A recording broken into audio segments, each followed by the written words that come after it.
2026 மிதுன ராசி நேயர்களுக்கு என்ன மாதிரியான பலன்கள்லாம் நடக்க இருக்குமா? ஓகே. மிதுன ராசி லக்ன நேயர்களுக்கு 2026 இந்த வருடம் நல்ல பலன்களை கொடுக்க வேண்டும் என்ற பிரார்த்தனையோடு ஆரம்பிக்கிறேன். இப்போ 2026 இந்த வருஷத்தோடைய கூட்டு எண்ண 1 அண்ட் 3 அப்படின்னு நம்ம ஏற்கனவே எல்லா ராசிகளுக்கும் ராசிகளுக்கும் சொல்லிட்டு பார்த்துட்டு வரோம். வரோம். இந்த 1ஆம் நம்பர் அப்படிங்கிறது சூரியனுடைய நம்பர். அது மிதுன ராசிக்கு லக்னத்துக்கு 3 கூடைய சூரியனுடைய நம்பர். அப்போ சூரியன் வந்து புதனுக்கு எப்பவுமே நட்பு. ஏன்னா மிதுனம்ங்கிறது புதனுடைய வீடு. ஸோ அவருக்கு நட்பு கிரகம் தான் சூரியன். அதனால இது ஒரு நல்ல நிபுணத்துவம் அப்படின்னு சொல்லுவோம். நல்ல ஒரு அறிவு வளர்த்து கொள்ளக்கூடிய ஒரு நம்பர் தான் இது. அதே மாதிரி 3ஆம் நம்பர் அப்படிங்கிறது வந்து குருவுடைய நம்பர். குரு வந்து எப்பவுமே மிதுனத்துக்கு அவ்வளவு சாதகம் அப்படின்னு சொல்ல முடியாது. ஏன்னா அவர் வந்து பாதகாதிபதி, மாரகாதிபதி அப்படின்னு அவருக்கு ஒரு டைட்டில் கொடுத்துருக்கோம். அதனால இந்த ராசி லக்னக்காரர்களுக்கு குரு வந்து அவ்வளவு சாதகமானவர் கிடையாது. அதனால 3ஆம் நம்பர் அப்படிங்கிறது இவங்களுக்கு சாதகமற்ற நம்பர் தான். சரி, இப்போ அடுத்தது நம்ம பலன்களுக்குள்ள போகலாம். இந்த 2026 எப்படி இருக்கும் அப்படிங்கிறது. மிதுன ராசி நேயர்கள் எப்பொழுதுமே இவர்களுக்கு அறிவு ரொம்ப ஜாஸ்தி. அறிவு, ஆழ்ந்த அறிவு, நல்ல ஒரு எண்ணம், எழுத்து, ஆற்றல், பேராற்றல், தைரிய, வீரிய, பராக்கிரமங்கள் எல்லாமே இவங்களுக்கு ரொம்ப சிறப்பா இருக்கும். அமேசிங். இவங்க வந்து பொதுவாவே ரொம்ப எல்லாத்தையுமே அறிவு சார்ந்து தான் யோசிப்பாங்க. அப்படியெல்லாம் எடுத்தோம், கவுத்தோங்கிற மாரிலாம் பண்ண மாட்டாங்க. எந்த ஒரு விஷயமா இருந்தாலும் அது உள்ள போய் அந்த விஷயத்த நல்லா தெரிஞ்சு, படிச்சு, அத புரிஞ்சுகிட்டு, புரிஞ்ச விஷயத்த இன்னும் மத்தவங்களுக்கும் எடுத்து புரிய வைக்கக்கூடியவங்க தான் இந்த மிதுன ராசி லக்னக்காரர்கள். இவங்களுக்கு வந்து பொதுவாவே நட்பு அப்படிங்கிறது எல்லாரோடையும் நட்பா இருப்பாங்க. ஆனா, அந்த நட்புல ஒரு ஆதாயம் இருந்தா தான் அவங்க கூட நட்பா இருப்பாங்க. இவங்களுக்கு ஆதாயம் இல்ல அப்படின்னா, அந்த நட்ப வெட்டி விட்டுருவாங்க. அந்த மாரி தான் இவங்க. ஏன்னா, எல்லாமே அறிவுபூர்வமா தான் யோசிப்பாங்க. ஸோ, அதனால இவங்க ரொம்ப புத்திசாலிகள் தான். ஏன்னா, புதன்னாலே புத்திக்கு காரகன் தானே. அப்போ கண்டிப்பா. புத்தி அப்படிங்கிறது இவங்களுக்கு நல்லா இருக்கும். இப்ப இவங்களுக்கு இந்த 26 அப்படின்னு எடுத்துக்கிட்டோம்னா, இந்த 3 கிரகங்கள இந்த 4 அதாவது நம்ப சனி பகவான், குரு, ராகு, கேது இத வச்சு தான் மெயினா இந்த வருஷம் எப்படி இருக்கும்னு பார்க்குறோம். இப்ப இவங்களுக்கு 10ஆம் இடத்துல சனி பகவான் உட்கார்ந்திருக்கார். அதாவது இந்த 27 வரைக்குமே அங்க தான் இருக்க போறார் மீனத்துல. அப்ப அந்த 10ஆம் இடம்ங்கிற கர்ம ஸ்தானத்துல இந்த கர்ம காரகன் சனியே உட்கார்ந்து இவங்களுக்கு உத்தியோகத்துல, தொழில்ல எல்லாவற்றிலும் ஒரு சிறப்பான விஷயத்தை சனி பகவான் கொடுப்பார். அதுல எந்த சந்தேகமும் இல்லை. அவருடைய பார்வை என்பதை கவனிக்க வேண்டும் எப்பவுமே. அப்போ அவருடைய 3ஆம் பார்வை அப்படிங்கிறது இவங்களுடைய 12ஆம் இடத்தில் விழும். 12ஆம் இடம் என்ன? நஷ்டங்கள், விரயங்கள், நம்மை விட்டு போகக்கூடிய அத்தனை விஷயங்களும் 12ஆம் இடம் தான். அப்போ அந்த 12ஆம் இடத்தின் மேல் இந்த சனி பகவானுடைய பார்வை விழும்பொழுது இவங்களுக்கு சில எதிர்பாராத விரயங்கள், நஷ்டங்கள் அதெல்லாம் வரும். அதுவும் தொழில் ஸ்தானத்துல அவர் உட்கார்ந்து 12ஆம் இடத்த பார்க்கும்போது, ஏதான எதிர்பாராத சில நஷ்டங்களை குடுப்பார். ஆனா நம்ம என்ன பண்ணலாம் அப்படின்னா, அவர் நமக்கு ஒரு நஷ்டத்த குடுக்கறதுக்கு முன்னாடி, நம்மளே ஒரு விரயத்த சுப விரயமா மாத்திக்கலாம். ஓகே. இப்ப பிசினஸ்ல ஒரு எக்ஸ்பேன்ஷன் பண்ணணும். இல்ல ஏதோ ஒரு புதுசா ஒரு இன்வெஸ்ட்மென்ட் பண்ணணும் அப்படின்னா, ஒரு விரயம். அதாவது விரயத்தை கிரயமாக்குவது அப்படின்னு சொல்லுவாங்க. இல்ல ஒரு ஏதோ ஒரு சொத்து வாங்க போறோம் அப்படின்னா, அதுக்காக பணத்த விரயம். ஏன்னா, விரயம் அப்படிங்கிறதையே ஒரு லாபமா நம்ம மாத்திக்கலாம்.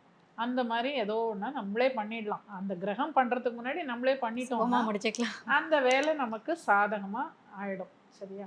அதுக்கப்புறம் அவருடைய 7ஆம் பார்வை அப்படிங்கிறது இவங்களுடைய 4ஆம் இடத்தில் சுகஸ்தானத்துல விழும். அது தாயார் ஸ்தானம் அண்ட் சுகஸ்தானம்.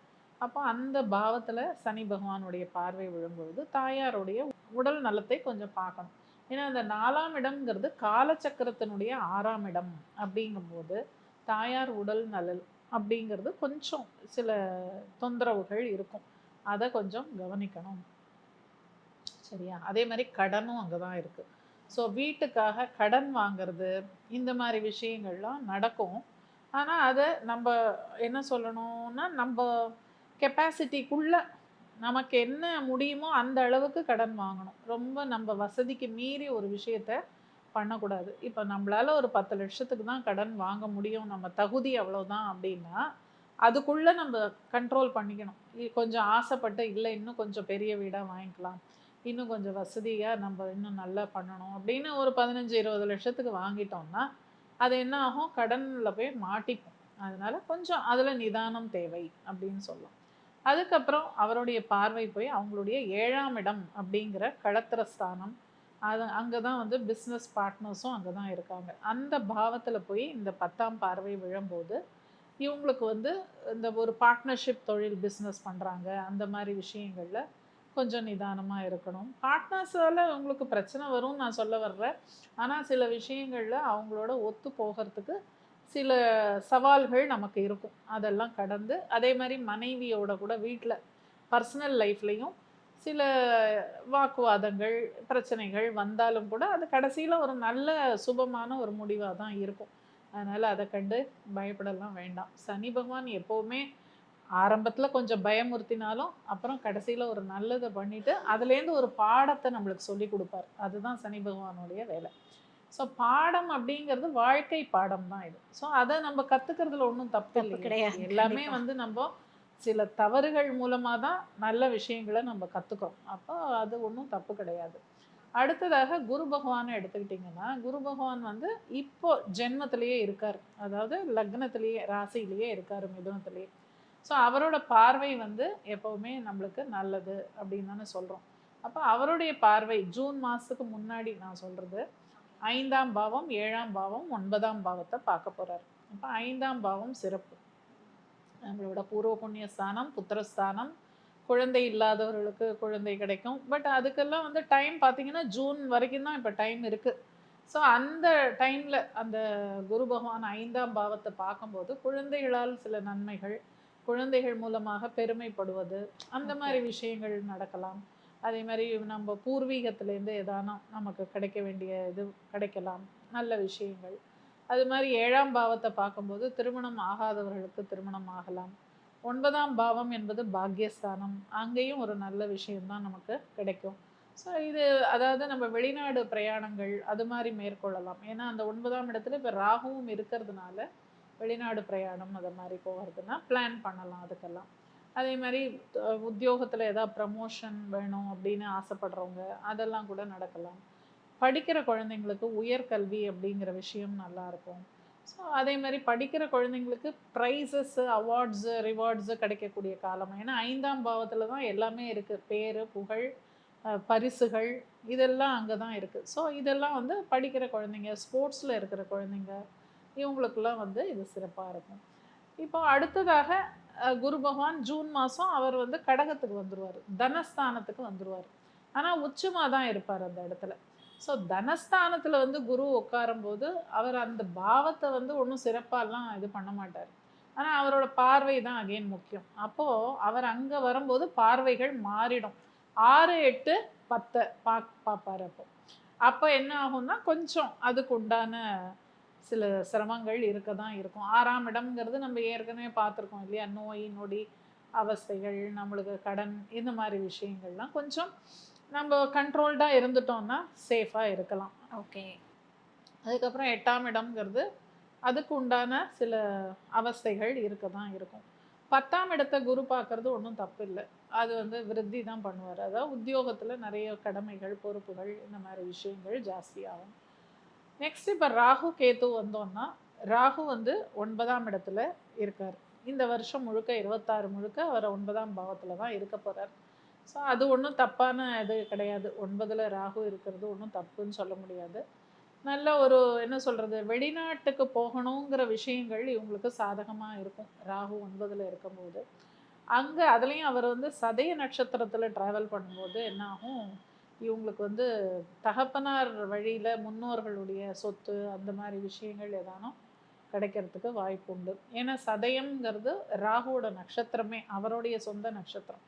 அப்போது அந்த ஆன்சிஸ்டர்ஸோட ஏதான ஒரு ப்ராப்பர்ட்டி விஷயங்கள் ஏதோ ஒன்று இவங்களுக்கு ஒரு லாபகரமாக அது கிடைக்கிறதுக்கு வாய்ப்புகள் உண்டு. இங்கே 3ஆம் இடத்தில் கேது. இப்போ மிதுனம் அப்படின்னு பேசும்போது கேது பகவான் 3ஆம் இடம், இடம். அது சிம்மம். அப்போ 3ஆம் இடம் அப்படிங்கிறது என்னன்னா நம்மளுடைய ஆழ் மனசு. அப்போ அந்த இடத்துல கேது பகவான் உட்காரும்போது இது என்ன பண்ணும்னா, சில சமயங்கள்ல இவங்களுக்கு தூக்கம் வராம சில விஷயங்கள் டிஸ்டர்பிங்கா இருக்கும். சொப்பனங்கள் நெறைய கனவுகள் வருது. அதுல சில பயமுறுத்துற மாரி சில கனவுகள் வரும். அது மாரி தூக்கத்திலேயே சில பேர் உளறுவாங்க, பேசுவாங்க. அது மாரி விஷயங்கள்லாம் இப்ப நடக்கும். ஏன்னா, அது சப்கான்ஷியஸ் மைண்ட் 3ஆம் இடம்ங்கிறது. அங்க கேது உட்காரும்போது, இது மாரி விஷயங்கள்லாம் நடக்கும். அது மாரி ஆனா, அதெல்லாம் ஒண்ணும் பயப்பட வேண்டாம். இது எல்லாமே கேதுவுடைய இல்யூஷன்ஸ் தான் இதெல்லாம். அதாவது இல்லாத ஒரு விஷயத்த இருக்கிற மாரி நம்மளுக்கு சொல்றது தான். ஸோ இந்த டைம்ல பார்த்தீங்கன்னா, சில விஷயங்கள் அவங்களுக்கு இன்ட்யூட்டிவா சில விஷயங்கள்லாம் தோண ஆரம்பிக்கும். அது மாரி விஷயங்களும் நடக்கும். இது எல்லாமே வந்து இல்யூஷன்ஸ் தான். இது ஏதோ நிஜமாவே நடக்கிற மாரிலாம் யாரும் பயப்பட வேண்டாம். ஓகே. Super ma'am, super. இவங்களுக்கு வந்து மிதுன ராசி நேயர்களுக்கு வந்து பெர்சன்டேஜ் எத்தன பெர்சன்டேஜ் பெர்ஃபெக்ட்டா இருக்கும் மேம்? பெர்சன்டேஜ் அதுதான் வந்து இங்க வந்து அ ஜூன் மாசத்துக்கு முன், பின் அப்படிலாம் பிரிச்சு பார்க்க வேண்டியதா இருக்கிறதுனால, ஒரு அக்யூரேட்டா ஒரு பெர்சன்டேஜ் குடுக்க முடியாது. இருந்தாலும் ஆன் அன் ஆவரேஜ் அப்படின்னா ஒரு 60-65% அப்படின்னு சொல்லலாம். ஓகே. மிதுன ராசி நேயர்கள் வந்து வழிபடக்கூடிய தெய்வம். தெய்வம் வந்து இவங்களுக்கு பெருமாள் தான். இவங்களுக்கும் வந்து பெருமாள வழிபட்டாலே மிக சிறந்தது. கோ பெருமாள் கோவிலுக்கு புதன்கிழமை புதன்கிழமை போய் பெருமாளுக்கு அந்த இதை சுத்திட்டு பிரதட்சணம் பண்ணிட்டு இந்த துளசி தீர்த்தம்லாம் குடுப்பாங்க இல்லையா? அத சாப்பிட்டு அதுவே இவங்களுக்கு ஒரு நல்ல ஆரோக்கியத்தையும், புத்துணர்வையும் குடுக்கும். அந்த துளசி தீர்த்தம் அவ்வளோ விசேஷம். அது இவங்க பண்ணலாம். ரொம்ப சிறப்பா இருக்கும். Super ma'am, super. அதாவது வந்து மிதுன ராசி நேயர்களுக்கு வந்து ஃபர்ஸ்ட் ஆஃப் வந்து பக்காவா இருக்குது. ஸோ நேயர்களே வந்து திருமணமா இருக்கட்டும், உங்களுடைய மத்த விஷயங்களா இருக்கட்டும், ஜூன் மாசத்துக்கு முன்னாடியே வந்து பிளான் பண்ணீங்க அப்டின்னா, பெர்ஃபெக்ட்டா நடக்கும் அப்டின்னு சொல்லிட்டு நம்ம ஜெயரவி மேம் ரொம்ப அழகா சொல்லியிருக்காங்க. உங்களுக்காக thank you so much ma'am. நன்றிம்மா.